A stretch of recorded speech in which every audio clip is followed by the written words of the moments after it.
Hi guys, welcome back to my channel and welcome back to another vlog of exam series part 3. তো সকালটা শুরু হয়েছিল দুটো biscuit আর চা দিয়ে, আর তারপরে মনি খেতে দিয়ে দিয়েছিল অনেক কিছু, কারণ ভাত খেয়ে এক্সাম দিতে যাচ্ছি। আর দেখে বুঝতেই পারছো আমার মনটা একটু খারাপ আছে, কারণ আজকে প্রিপারেশনটা সেরকম ভালো হয়নি। কিন্তু যাই হোক, আমি এক্সামে কোশ্চেন একদম কমন পেয়েছিলাম। তো এক্সাম হয়ে যাওয়ার পরে বেশ হাসি মুখে, দেখতেই পাচ্ছ, একটা লেজ আর একটা কোল্ড ড্রিঙ্কস নিয়ে বেরিয়ে পড়েছি। তারপর আমরা ট্রেনে করে বাড়ি এসে গেছিলাম, আর ভিডিও করা হয়নি। বাড়িতে এসেও বেশ একটু গল্প টল্প করছিলাম, তোকে অপেক্ষা করছিল আমাদের জন্য। তারপর রেডি হয়ে বেরোচ্ছি এখন। চলো চলো চলো চলো চলো। বাড়িতে এসে যখন মনির সাথে গল্প করছিলাম, তখন মনি আমাদেরকে বলল যে আজকে তোরা মাহেশের জগন্নাথ মন্দিরটা দেখে আয়। তো সেই মতো আমরা আজকে মাহেশের জগন্নাথ মন্দির দেখতে যাচ্ছি। আর বাড়ি থেকে বেরোতেই টোটো পেয়ে গেছিলাম। তো মনিদের বাড়ি থেকে জগন্নাথ মন্দির যেতে আমাদের কাছে 15 টাকা নিয়েছিল। আর এখন চলে এসেছি মাহেশের জগন্নাথ মন্দির। আর জাস্ট আমি ভিডিওটা জুম করেছিলাম, আর মেঘ ডাকলো, বিদ্যুৎ চমকালো, তা এত ভালো লাগলো আর কি। আর বাইরে বেশ টিপ টিপ করে বৃষ্টি পড়ছিল। আমরা জাস্ট মন্দির থেকে বেরিয়ে এসেই ফুচকার দোকানটা দেখে একটু ফুচকা খেতে এসেছিলাম। আর দেখো কাকুটা কীরম ভিজে ভিজে দোকানটা গোটাচ্ছে। এত বৃষ্টি শুরু হলো, জাস্ট ফুচকাটা খাওয়া শেষ হয়েছে, তখন টাকাটা দিতে যাচ্ছে, সেই টাইমে প্রচণ্ড বৃষ্টি শুরু হলো। প্রায় 1 ঘন্টা আমরা ওখানেই দাঁড়িয়েছিলাম। তারপর বৃষ্টিটা হালকা কমতে আমরা ওখান থেকে বেরিয়ে গেলাম।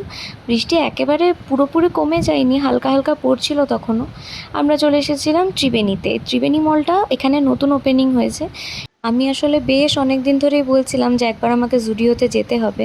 তো যখন শুনলাম যে ত্রিবেণীতে জুডিও আছে, তো আমি তো একদম কাল বিলম্ব না করে আগে চলে এসেছিলাম এখানে।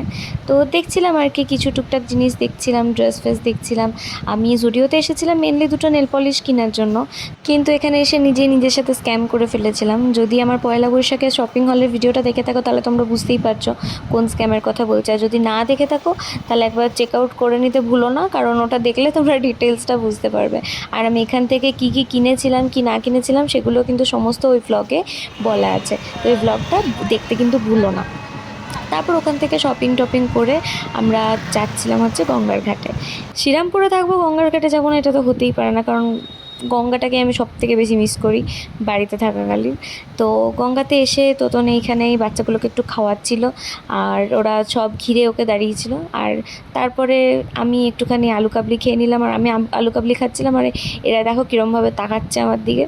তারপর বাড়ি চলে এসেছিলাম যথারীতি। এসে পরে দেখছি তোকোবাবু মন দিয়ে ছবি আঁকছে। আমার পয়লা বৈশাখের শপিং ব্লগটা যারা দেখেছো তারা এই শার্টটা চিনতেই পারবে, এটা আমাকে আর এটা তোতনকে গুন্ডা মামার মনি গিফট করেছে। আর ডিনারে ছিল আজকে বিরিয়ানি, চিকেন বিরিয়ানি। আমি আর তোতন দুজনেই বিরিয়ানি খেতে পছন্দ করি, তাই জন্য মনি আমাদের জন্য স্পেশালি বিরিয়ানি এনেছিল আজকে। ডিনার হয়ে যাওয়ার পর তোকোর সাথে একটু খেলতে এসে দেখলাম যে মনি বাড়ির কিছু দরকারি জিনিস ব্লিঙ্কিটে অর্ডার করেছিল, তো সেটাই আনবক্সিং করতে তোকো ভীষণ ব্যস্ত। আমরা সেই সময় ওর গাড়িগুলো নিয়ে একটু খেলা করছিলাম। তো চলো আজকে ব্লগটাই অবধি, দেখা হচ্ছে নেক্সট কোনো একটা ব্লগে। Till then by.